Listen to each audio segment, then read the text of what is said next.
Welcome to 30 Minutes of Faith. We have with us today John Boisa, who is the director of the JCRC, the Jewish Community Relations Council. Thank you, John, for being here. It's good to be here, John. Let's start with where you were born and raised and how you came to be. How I came to be. I was born here in Citrus Heights, California.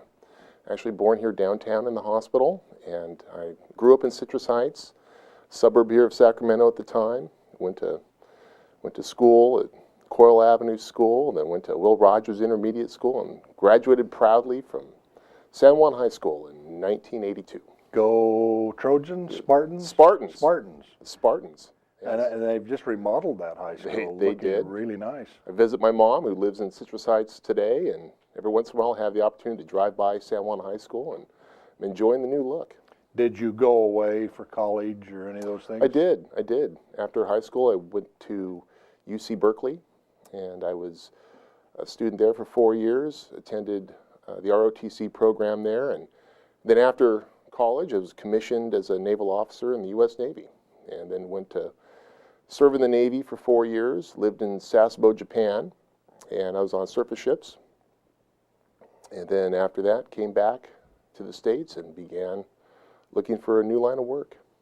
Do you have brothers and sisters? I do. I have two brothers and a sister, and Clifford lives in Rio Oso, California. I have a brother up north in Washington, and my sister lives in Folsom. And Rio Oso is down by? Rio Oso is up Highway 99, just before Yuba City. So it's a very tiny little farming area, and my brother and his family have made a nice home there. Good. And, married and children? Oh, yeah. I married in 1995, and I have a wife, Miriam, and we have two children. Sophia is 12 years old, and Sam is 9, and we make our home in Stockton, California. Everybody's healthy, and we all do well there. Miriam is a public defender in San Joaquin County, and we're members of Temple Israel in Stockton. Did you have a happy childhood? I think so, sure. I grew up with mom and dad here, went to school, had lots of friends, and rode my bike around the suburban streets of Citrus Heights. I don't know how it could have been any better. A lifelong practicing member of the Jewish faith? I am not, as a matter of fact. I did not grow up Jewish. I converted in 1997. I decided that it was time to look for a spiritual home, and I was in a lot of ways searching for that, and I found the Jewish community, and I found them it was at the Jewish Food Festival in Stockton. It's an annual event that Temple puts on. It's their big bake sale. We make a lot of Jewish food there, and we sell to the community as part of our fundraising efforts, and it's really a part of the community. And I took Miriam Lyle there as a date, and sometime later she became my wife. But it was there that I learned a little bit about the Jewish faith and found that it was something that I could apply to my own life, and decided to do that when it came time to start thinking about building a family. Had Jewish friends here in Citrus Heights, and always enjoyed knowing them. Andy Silber was a friend of mine in high school, and I got to know him and his mom and dad, Paul and Joanne. I think you know who they are. I do. Yeah. And so did not grow up as a Jew, so I did not have a lot of the normative Jewish experiences that Jews often have when they're growing up. Didn't go to Camp Swig or any of those things. But later in life, I decided that it was a thing for me and for my family. When I was starting a family, it's quite a nerving thing when you begin that, because you're planning on having children, and then the idea that you're going to raise these children, and of course you're kind of worried, what if I make a mistake? I don't want to raise terrorists or criminals, so I need some help. And I knew that. And it occurred to me that finding a spiritual home and a spiritual religious community was part of the help that I would need in raising a family to be healthy and strong. And that's what I did. Let's go back to Food Festival for a minute. Do you cook? I cook, occasionally I like to cook, mostly in the summer. Enjoy grilling things out in the backyard. Sometimes we have friends there and enjoy the a little respite from the hot summer Stockton, summers in Stockton. Do you see much difference between Stockton and Sacramento? Sacramento has got a little more of an urban feel to it in a lot of ways. In a lot of ways, it's a larger community. Stockton, I enjoy living in Stockton because it has the feel of a smaller town. The sense that you could go anywhere in Stockton and look around for a little bit, and you'll probably see somebody there that you know. And that's probably the biggest thing I enjoy about living in Stockton, is that it really does have that feeling of a small town community. And it's there's 250,000 people living in Stockton, so it is pretty large, but still, wherever you go, whether it's the movie show, if you're going to go to the movies, or if you go to a community play or something like that, if you just take a minute and look around, you'll find somebody that you know from some other aspect of your life. And that's something I enjoy about Stockton. Let's go back to the Navy for a minute. What caused you to pursue ROTC? I asked myself that a lot, usually when I was in the Navy. No, I was looking at ways to finance college and looking for a career and some structure and discipline. Some structure and discipline and a sense of serving. I think there was, when I was a young man looking for college, there was a sense that looking for a way to serve and to give something back to the country and the community that I grew up in. I think growing up in high school, I was very much aware of the advantages and the gifts that society gives to you. I grew up in, as I said, Citrus Heights, a safe and welcoming community. I was very much mindful of that growing up, that these were all things that I should be grateful for. And out of that gratitude, I felt it was important to find a way to serve and to provide something back. And the military seemed like an appropriate thing to do. It seemed like a way to satisfy that debt, if you will. I understand that very well. One of my good friends is a Marine. Of course, once a Marine, always a Marine. And in fact, we share grandchildren. Our son is married to his daughter. But I keep reminding him he can't even get a paycheck without going to the Navy to get it. And we tease a lot about that. Well, when we were in the Navy, we were very much grateful for our naval infantry, which is what we like to call the Marines, and I know they love to hear that too. And so I'll have to remind him of that. One of the thing I did in the Navy was serve on amphibious ships, so I had the joy of shipping around large groups of Marines back and forth around the Sea of Japan, and taking them from Okinawa, bringing them up to Korea, letting them camp out in Korea for a little bit, bringing them back to Okinawa. That was pretty much my Navy experience, and so I enjoyed moving those Marines around. Kevin Hicks is a good friend of mine, went to college with me, lives in Stockton with me. He's a deputy district attorney, and he was in the Marine Corps.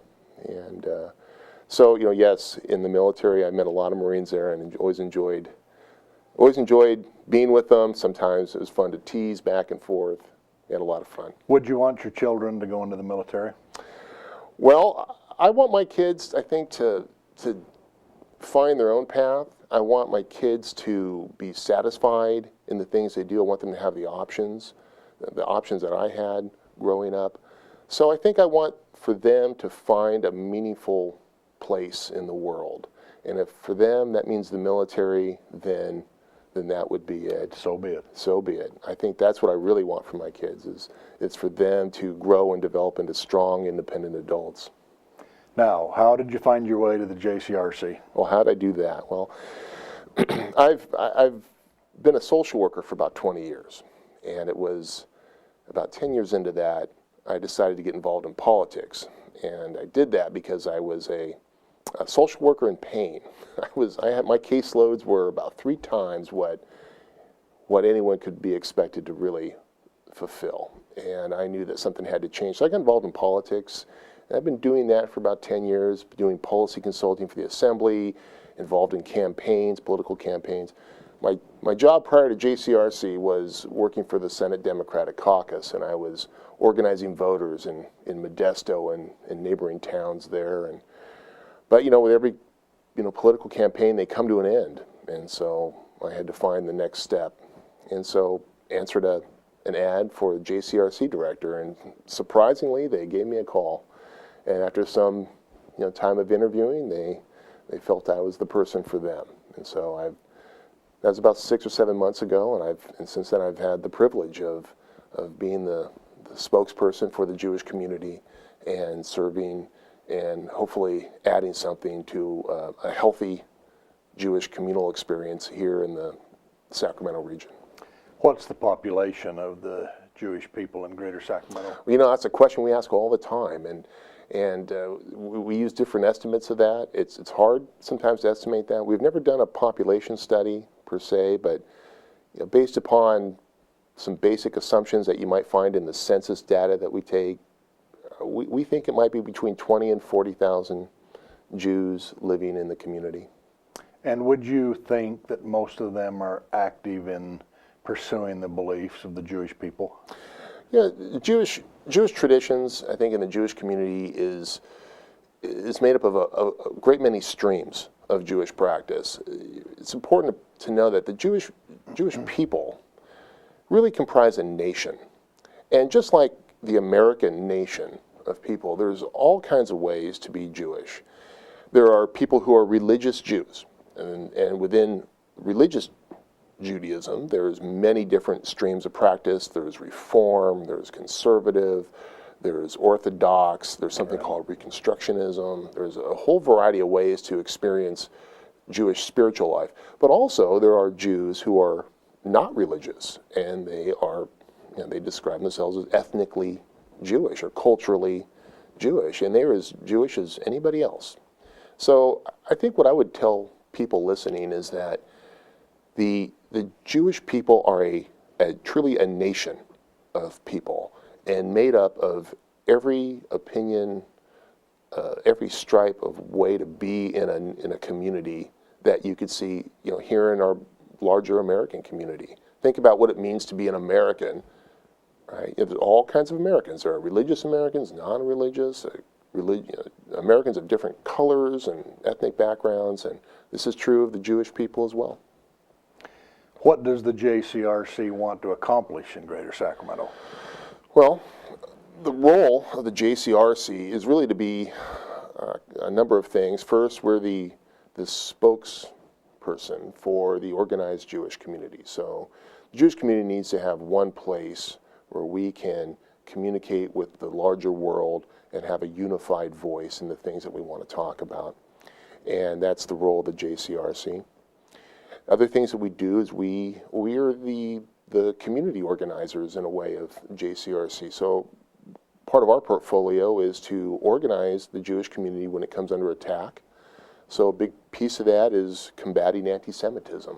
Anti-Semitism has been with the world for a long, long time, and it has not gone away. And it makes us very busy in addressing the challenges that come from people that wish us harm. And it falls to us to bring the Jewish community together and find the response to that challenge. And the Interfaith Council has always cited and wanted to be a part of fighting that too. Well, John, you and the Interfaith Council of Greater Sacramento, ICGS, you guys have been great friends to religious pluralism and interfaith cooperation. And so we're always very grateful for the work of the ICGS and RCC TV. What an asset this program and the other kind of work and the other programming that you put on, television program, these are huge gifts, I think, to the larger community, and certainly the Jewish community is grateful for them, I would say. There's not that many Jews in the world. There's not. There's about between 13 and 15 million. But the world at large sort of just thinks they're everywhere, and there's millions of them all over the place. It really isn't. Yeah, you're right. It isn't. But it's, I think, a feature of anti-Semitism to inflate the impact in the existence of Jews and the threat that our opponents often portray us as. They seem to bring a lot of rhetoric to this and exaggerate, I think, the impact of Jews in the world They have a purpose in inflaming anti-Semitism, and part of that means to exaggerate our presence in the world, but our footprint is very small in terms of numbers. And certainly, it's often a canard that Jews are masters of the universe and rule over finance and banking and these kinds of things, but the truth of the matter is that we are a small minority in the world, and scratching and clawing with the rest of us. Trying to make our way, yeah, and we do well when we're in environments that are welcoming to us, and we survive when we're in environments that are hostile. And is Greater Sacramento by and large welcoming to Well, Jewish people? I would say that. I think we have some real evidence of that too. There is a pretty active boycott, divest, and sanction movement, which is really kind of the new anti-Semitism. Is that across America? Well, these are, I wouldn't say it's across America, but Sacramento has a pretty active cell in that. There's groups of people that keep us pretty busy monitoring this effort to delegitimize Israel and isolate it internationally. And the Jewish community here in Sacramento perceives that as a threat because it really does attack the continuity of the Jewish people when we attack the existence of Israel. Not as particular politics, but the very right of it to exist. And we have been dealing with that. But Sacramento at large has been very welcoming to the Jewish community.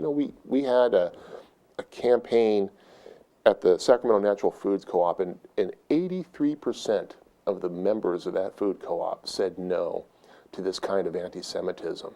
And I assure you, the Jewish community does not make up 83% of the food co-op's membership.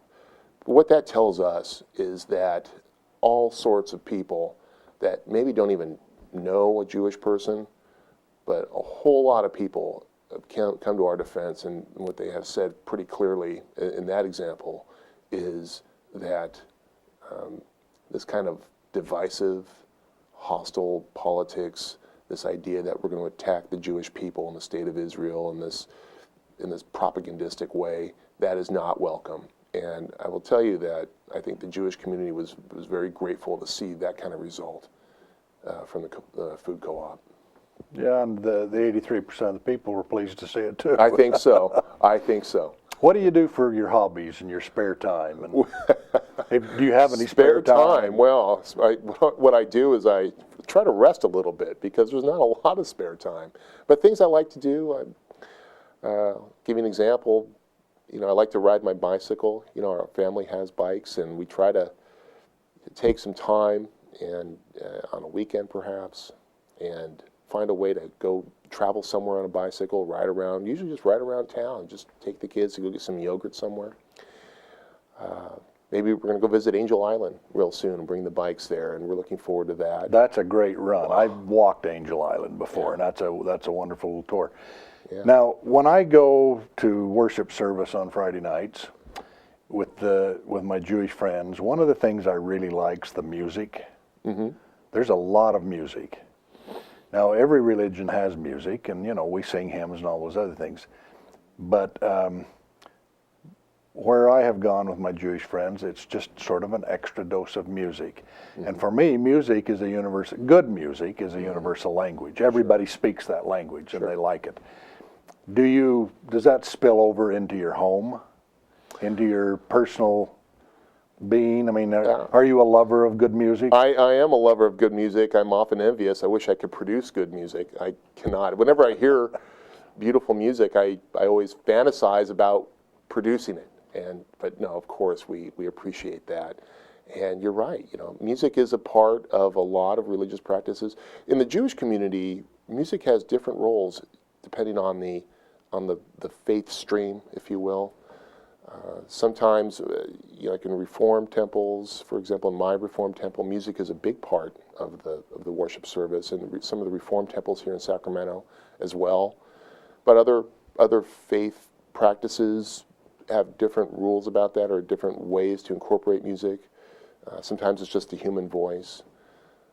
But certainly, I think for a lot of people, and I think it's been my personal experience, that music brings an emotive connection to prayer and observance.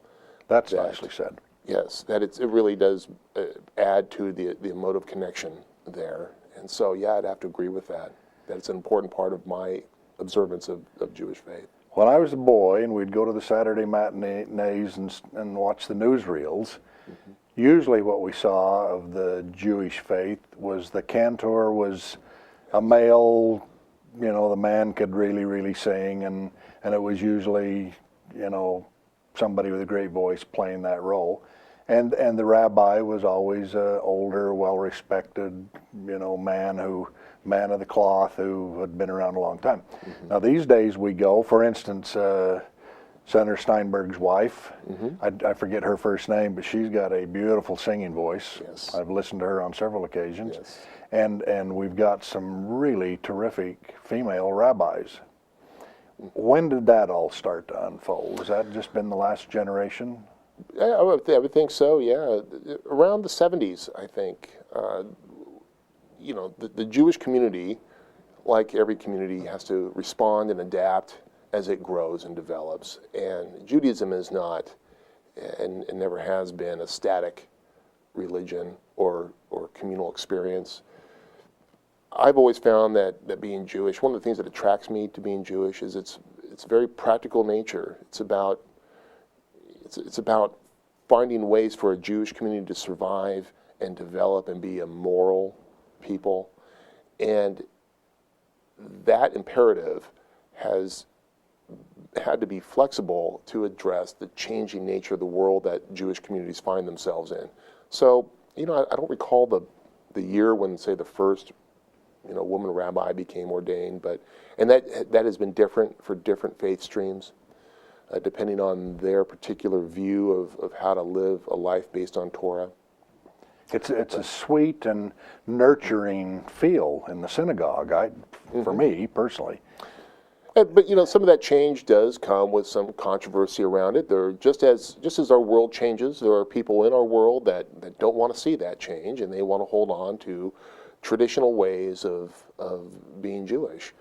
And so the Jewish community in its diversity has found different ways to address the questions that are raised by things like the women's movement. And now I will tell you that in reform practice, that the involvement of women has been, complete. That we can't imagine having reform Jewish life without women being a central part of that, which I think reflects the reality of men and women living in our modern American society. And that seems godly also. I think so. Our mothers were very important to us. We wouldn't be here without them. Right. And, the women are an important thing. I think godly is a good way to put it. I think that this is the product of a serious moral reflection that goes on in our lives, both in Jewish life and in other faith communities, in the Mormon community. There's a real imperative, I think, and I think it's one of the reasons why we have religious traditions, is that we are continually asking ourselves, are we doing the right thing? What are we doing? Are we leading a moral and godly life? And those questions lead to the kinds of changes that we've seen in faith practices as the years go by, as decades pass us. We started in the 70s with the women's movement. Right now, if you look at not just the Jewish community, but all religious faith communities are dealing with new challenges, new ethical challenges about what do we do with gay and lesbian people, for example. How do we respond to that community? On one hand, they are suffering, and Jews see something familiar in that kind of suffering and feel a need to call to that. But also there are Jews in the community that are still struggling with the challenges presented by an open gay community. And of course, that other faith groups are still working through those questions about how to respond to that minority. But just as we responded to the emergence of women in the 70s with the women's movement, we'll find our way. And I say we, I mean everyone in American society will find our way with that. Yeah. And ultimately, I believe that is all of our faith communities are morally engaged, and we will find moral answers to these challenges and questions. Now, I want to ask you a question, and this has no judgments in it. I just want to tell you about a favorite.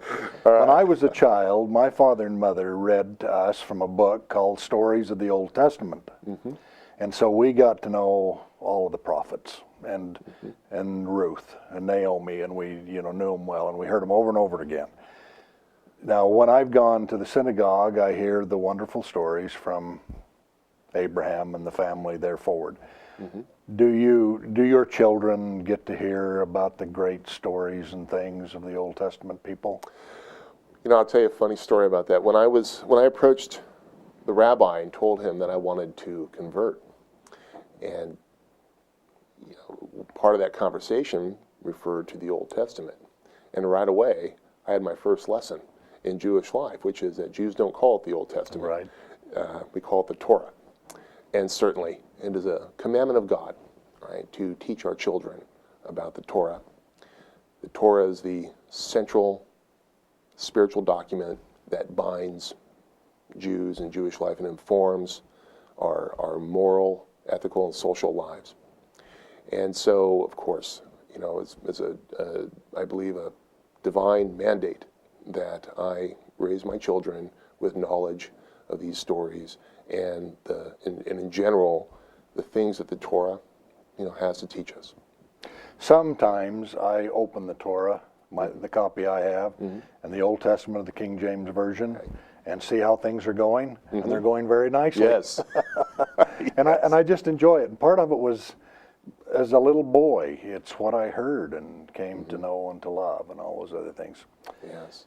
Well, we're soon to close and running out of time, but will you stay with the JCRC now for a good many years? Have you found a niche and a spot that you love? Well, it is a challenge to create, really, this job. This job has to be created. It is constantly evolving. It really does reflect the needs as the Jewish community experiences them day to day.